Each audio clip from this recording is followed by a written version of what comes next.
When we think of people who appear competent, what qualities do we associate with them? What is it about them that makes them appear competent to you?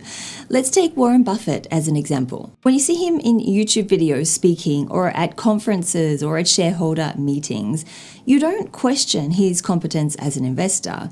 He seems to know what he's saying. He uses examples that are relevant to what he's saying and examples that will back up what he's saying as well. He also has an amazing ability to break down complicated concepts and to explain them in a simple way so that everybody listening to him can understand. These are just some of the things that he does, mostly in the way that he communicates, that helps us, people on the outside, to see him as someone who is competent in his field. Now, of course, I do recognize that as a public figure, it is much easier to see someone like Warren Buffett as competent because of the amazing success that he has achieved as an investor. And then when you look at Forbes or Fast Company, when you see that they are quoting him or talking about him in the articles that they have, this builds his credibility and it builds his perceived level of competence, which makes him appear to us, to everyone on the outside, as somebody who is incredibly competent in his field. So we've established that when you are a world famous person, it is really easy to build your reputation of competence. But what about when you are just starting out in your career? What about when you're just a professional in your company and nobody really knows who you are? How do you get people to see you as competent in your field when you don't really have the social proof to back it up? Well, there are some techniques that you can use, and they're very similar techniques to what these world famous people use as well to build their reputation of competence, and they will work for you. But you do need to keep in mind that you need to approach it on a long-term basis. You need to commit to these techniques throughout the long term, because building your competence takes time. There is no quick fix to it, and any quick fix that you might find, it will be seen as superficial by everyone else around you. If you are faking your competence, if it's not backed up by true knowledge, then you'll quickly be found out, and this will damage your future chances, or any chances you could have in the future of proving your competence to other people. So I want you to keep that in mind as you're going through this video, as you are learning how to actually prove your competence in a real way. The tips that I'm going to share with you in this video will be focused on your communication, because in the majority of cases, this is how you actually prove your level of competence, through the way that you speak and the way that you communicate. And it is also how you can detract from the perceived level of competence that you're building. For example, if you make errors in your communication, or if you communicate or speak in the wrong way. So this video will be focused on the way that you communicate, how to prove your competence through your communication. The first tip I have is to focus on the problem or the issue at hand when you are speaking. So whenever I see somebody rambling, or when they're going off topic into their own stories or their own monologue, it always makes me wonder, are they trying to make what they say sound more interesting, or are they trying to avoid the topic because they don't have much knowledge about it? You often see this strategy used when politicians are asked questions by journalists. Take any politician in any country and they answer questions exactly the same way. Basically, they don't answer questions at all. And the impression I get when I see this is that they are avoiding the question. They're being evasive because they don't know the answer, but they don't want to admit it. And for me, this immediately puts into question their level of competence and makes me think that perhaps they're not competent at all.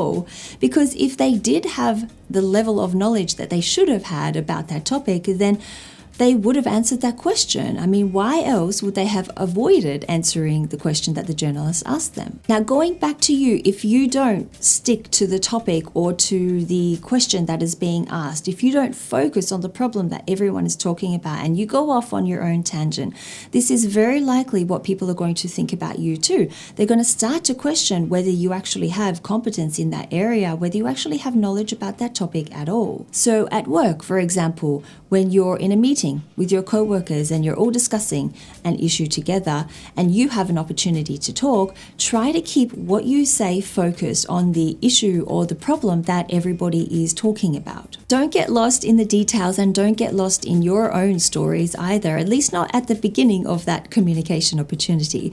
Start by voicing your opinion, by sharing your suggestions, or by answering the question that was asked of you. Then after that, you can elaborate. You can share examples, then you can share stories, then you can share analogies to help make what you say connect better with your audience. Because a large part of having people think that you are competent is to explain things in a way that they can understand, in a way that they can relate to as well.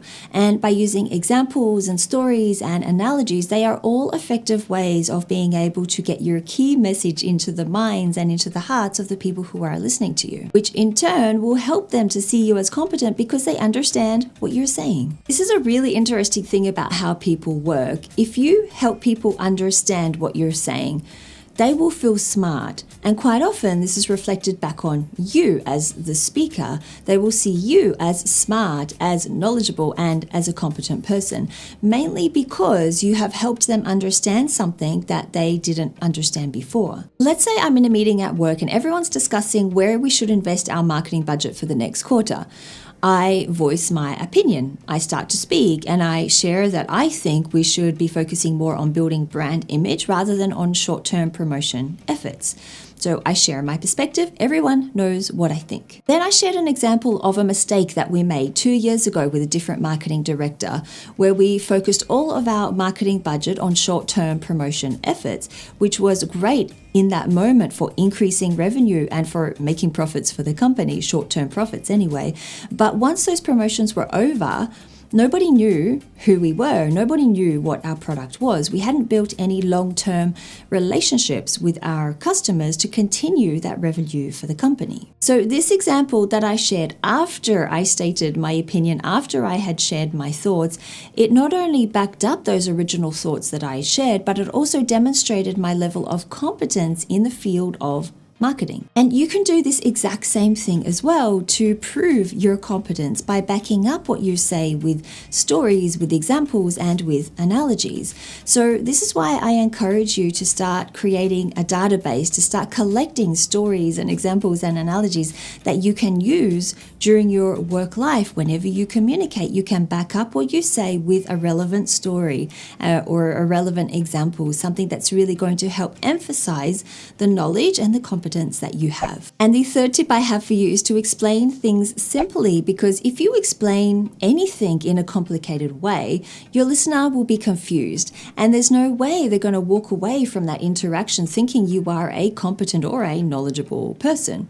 You will sound confused to them. They will get the impression that you don't know what you're talking about, and you won't be able to convey what you are saying with any level of credibility or competence either. In their mind, they will be thinking if you were competent enough, then you should have known that topic well enough. You should have known your content well enough to be able to explain it in a simple way. Some of you may know Einstein famously stated, if you can't explain it simply, you don't understand it well enough. And I think this is a really good benchmark for you to use and to gauge your level of knowledge about the topic you are talking about in order to prove your competence to other people. If you find it difficult to explain to other people your idea or your opinion or your process and to explain it to them in a simple way, then maybe you need to go back and analyze and look at it again. Maybe you need to improve your knowledge in that area so that you can explain it to people in a simple way, a way that they will be able to understand. But before we wrap up this video, I am going to give you some steps to follow to help you achieve this so that you can explain things simply and appear more competent to other people. So the first tip is to break up what you are saying into bite-sized pieces. So if you are explaining your opinion or an idea, maybe breaking it up into key points is a helpful way to achieve that.